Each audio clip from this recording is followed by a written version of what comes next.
of all holiness, make holy therefore these gifts, we pray, by sending down your Spirit upon them that the dew fall, so that they may become for us the body and blood of our Lord Jesus Christ.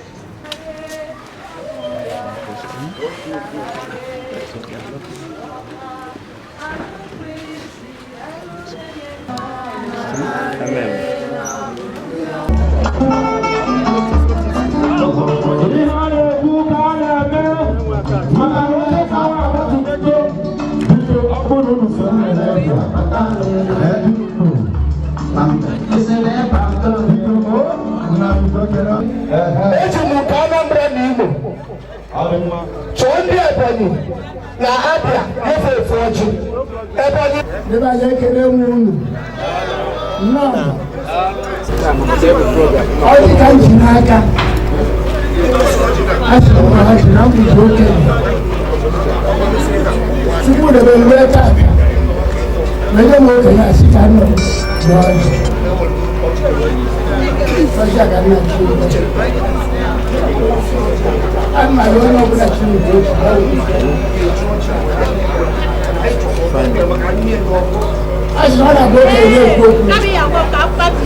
Shall follow Mike, and he shall dwell in the house of the Lord forever and ever. What's wrong with you? Omenani series, volume 5.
ndị Igbo maka na ihe ha mere n'ụbọchị tata na-egosi na ndị Igbo na-edini hụrụ onwe ha n'anya maka na onwe ndị na-arụ maka akụkọ Mike Ejeagha na-afụrụbeghị ya na-enye ebe a ọ dị ndụ ọ ka dị ndụ ya bụrụ egwuregwu ọbụla ọ bụrụ ekwemnaka ịchọrọ ịbịa Mr. Charles Ogbu na Miss Amarachi onye Adama biko pụtabanụ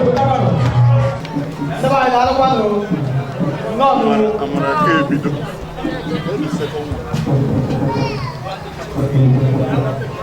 anyị gosiri ebe anyị mebụ ncheta ọmụmụ gentleman Mike Ejeagha ejikwa ebe a mgbe anyị pere mpe amara maka Mike Ejeagha mana na eji na ọ bụ ihe ndị oyibo na-akpọ mit ya bụ ihe na-adị eme exist akụkọ a na-akọ akọ na-abụrụ ọrụ ịda mana itogotachi fụ na Mike Ejeagha bụ fresh and blood asịrị n'ọbụ mmadụ m ga-afụ anya metụ aka ọ bụ unique privilege for me so Mike Ejeagha apụrụ once again ihe anyị ji maka eme ihe anyị na-emepụ bụ ihe anyị chọpụta na-eme n'ala Igbo kịta ọ dọrọ anyị mmadụ obi ịbịa n'ala Igbo be anyị efu onye agadi nwoke na agadi nwaanyị nọ onye anọrọ ọ na-ata afụfụ onye anọrọ o nwere ike ibi n'ụlọ aja na ọ bi n'ụlọ ishiro ụbọchị ọ ga-ahụ famili onye a gosiri otu ego rụọ upstairs ụlọ elu ife ebunata ozugbo eme mitin tụkpọ millions ife yi onye ahụ all in the name of ihe ya 15 million so anyị na-eche ekiri uche anyị why not bịa mewe ihe ga na-emere ihe ndị mmadụ 15 lizi dịka ka ịtụ onye mmadụ bee n'ọnụ ka ime ka ha mara na ndụ na ụtọ ibi whatever anyị ga-eto ya whatever ga-emere ka emere mgbe ọ nọ ndụ ya bụ ja mma na ndụ ọhịa dị maka ịgọzọ ebe a maka ọ rụrụ ọbara ndị mmadụ onye nọ ịna-agbara ka o si ebi ndụ ọ nọcha atacha afụwo ịrụwu n'elu ka ibunata uzue ispend 1 million ihe ya so ihe anyị na-ebe anyị na-egbo nna Amarachi Atamako ka anyị change that bad that culture na-edevelop n'ala Igbo na-eme ka ndị mmadụ napụ ndị mmadụ ndị agbata obi ha na-ata afọ ọwụọ arụwu n'elu dobere ihe ya ga-emere ito mmadụ n'ọnwụ orishi ihe anyị na-ebe emebụ ka anyị kọwara ndị mmadụ na ihe ọma ị ga-emere mmadụ ka mmadụ imere ya mgbe ọ nọ ka ọ na-abụ otu a Amarachi ekele m ụlọ ekerechi m n'ike eha m bụ Amarachi Atama Adansi Kaideka Alụmọnụ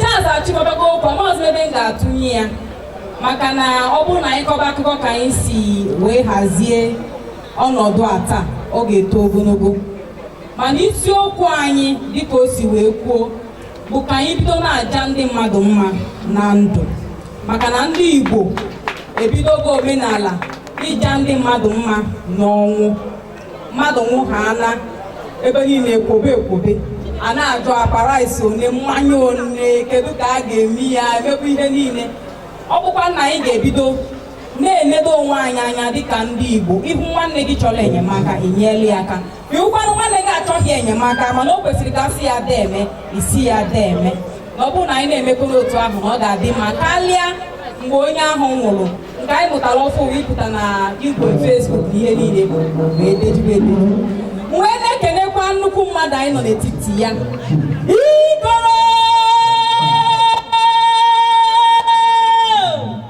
ọnụ na-eso mmiri na anwụ ọkọchị na ntangere ka Igbo gbanahụrụ nkịta ọsọ abụọ ka Igbo osisi ka osisi ndị ọzọ elu osisi ka ọhịa nna m gwara ebube na Igbo gbarakụ ụwa gbazuwo mmanwụ na-agụ mkpọ na mmadụ okwu ide mmiri na-ekpochapụ mkpọtụ ụgụrụ na-awụsa mmadụ ụzụ mmiri na ahụ ụzụ ọkụ na-eji mmiri ya kpụ ike ọ sị na ibu igirigi na-awụsa n'ọkọchị Ikoro ọrụ na-agara obodo anyị ozi ogozi zụgara ụwa niile ozi ọkụ otu ebe gazu ụwa niile osisi na-agwa ndị obodo na agha nọ nso Ikoro abịara m ka m kelee gị na ị kwesịrị ekele nnukwu mmadụ ka ị bụ Mike Ejeagha ibe na-ekele m gị o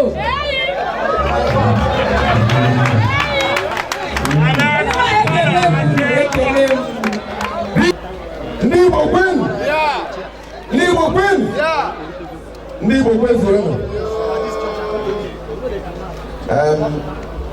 nke a bụ ozi ekele afọ ojuju onye eze Chief Ugochukwu Ikeokwu Benjamin, onye isi ụlọ ọrụ Bijek Movies International, nyere tata n'emume ịgba afọ 91 nke otiegwu Mike Ejeagha, Gentleman Mike Ejeagha at 91.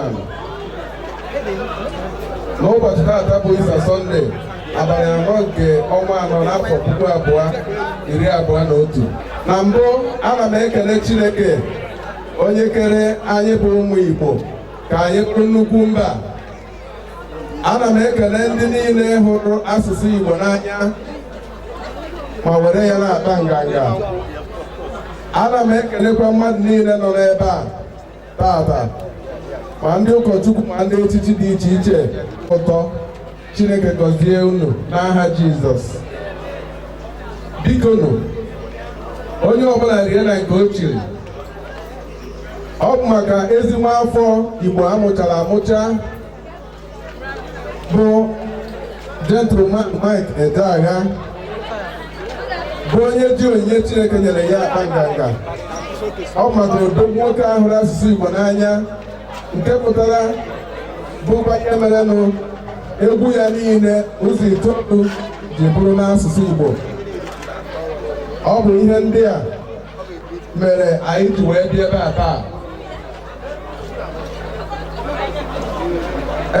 N'afọ 2014, ụlọ ọrụ Bijek Movies International dibere Mike Ejeagha ugwu nke a na-akpọ Olu Igbo title. Ka anyị kụọrọ ya aka. Mike Ejeagha bụ nwoke teghete. Mike, akụkọ gị akọbago, iwuwego, ude gị na-ete, ụzọ gị efegharịla. Anyị na-ekele gị. Egwu gị niile itipụtara ụmụ Igbo bụcha ihe nyere afọ ojuju ma bụrụ ihe nṅomi n'ebe ndị na-eti egwu ma ọ bụ ndị chọrọ iti egwu, n'ebe ụmụ Igbo na ndị hụrụ asụsụ Igbo n'anya nọ. A na-asị na ụzọ amaghị akpụ ogene, ya na ebe egbe anya n'ọdụ. Ndị Igbo bụ nnukwu mba nwere ọmarịcha asụsụ kajara akaja ma nwee akpaala okwu dị ebube. Nke a mere na ije m bịara ebe a tata dịka onye isi ụlọ ọrụ Bijek Movies International ma ọ bụ dịka onye otu Swakwa Igbo Nigeria Initiative bụ iji gosi afọ ojuju na obi ụtọ m n'ebe ndụ na usoro etiti egwu akụkọ na egwu Mike Ejeagha dị na ugwu ọ kwanyere asụsụ Igbo.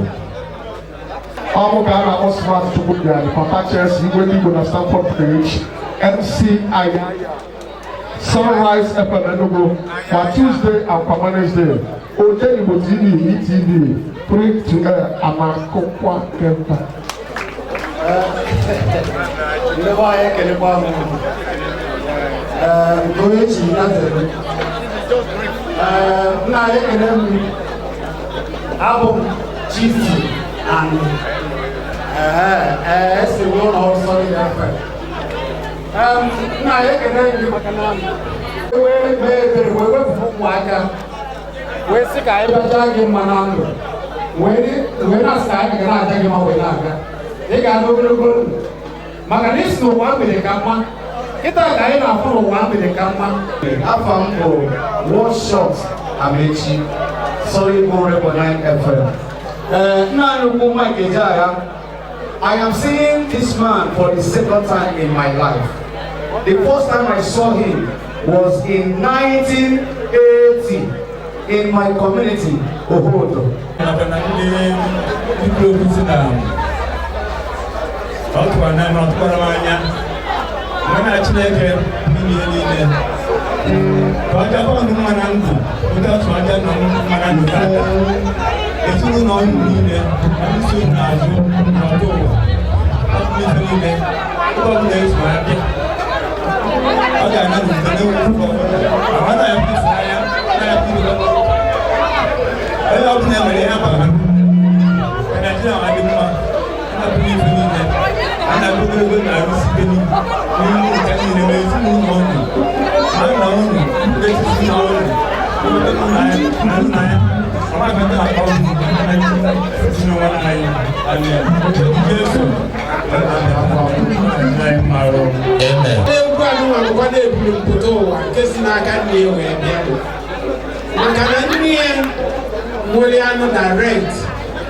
Oh, if I can see now, go get a level.